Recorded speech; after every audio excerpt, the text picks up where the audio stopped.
ایک وزیر ہمیشہ یہ کہتا تھا جب بھی کوئی بات ہوتی ہمیں بھی کہنا چاہیے لعل اللہ یجعل فیہ خیرا، ہو سکتا ہے اس میں اللہ نے کوئی خیر رکھی ہو۔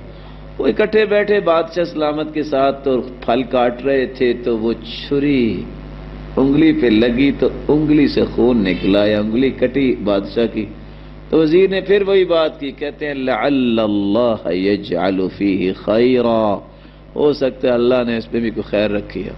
بادشاہ کو بڑا غصہ آیا، خیر کا کچھ لگتا، چلو اس کو پکڑو جیل میں لے جاؤ، میری انگلی کٹ گئی کہتا ہے خیر ہوگی۔ بادشاہ جیل چلا گیا۔ بادشاہ چونکہ شوقین تھا شکار کا، اور حدیث کہتی ہے من اتبع الصید غفل، جو شکاری بن جاتا ہے وہ بسا اوقات نمازوں سے بھی غافل ہو جاتا ہے۔ ومن اتى ابواب السلاطین فقد افتتن، جو بادشاہوں کے در و دربار پہ جاتا ہے فتنے میں پڑ جاتا ہے۔ ومن بدا جفا، جو اجڑ اور ان پڑھ لوگوں کے ساتھ زیادہ بیٹھتا ہے اس کا بھی مزاج اکھڑا بن جاتا ہے۔ شکار کھیلنے گیا، کھیلتے کھیلتے اپنی سرحد سے بھی کراس کر گیا، انہوں نے پکڑ لیا، ادھر آؤ، ہمارا تو نظام ہے دیوی کے نام پہ ذبح کرتے ہیں۔ اب ان کو کیا پتا یہ بادشاہ، انہوں نے جب سکیننگ کی، وزیر ساتھ تھا جو دوسرا، انہوں نے کہا بس ٹھیک، بادشاہ کی سکیننگ کی، کہا یہ انگلی کٹی ہوئی ہے، یہ دیوی کے نام پہ ذبح نہیں ہو سکتا۔ وزیر کو انہوں نے فارغ کر دیا۔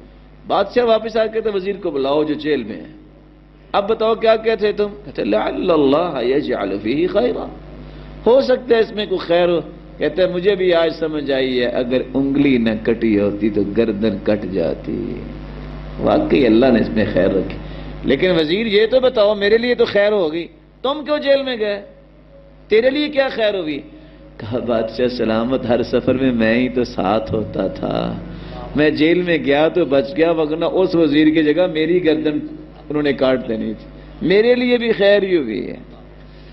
پوری زندگی اللہ کے بارے میں بدگمان نہ ہوئیے گا، اس حسن ظن کی وجہ سے اللہ رب العزت جو ہیں وہ آپ کو معاف بھی کریں گے اور اپنی جنت میں بھی لے جائیں گے۔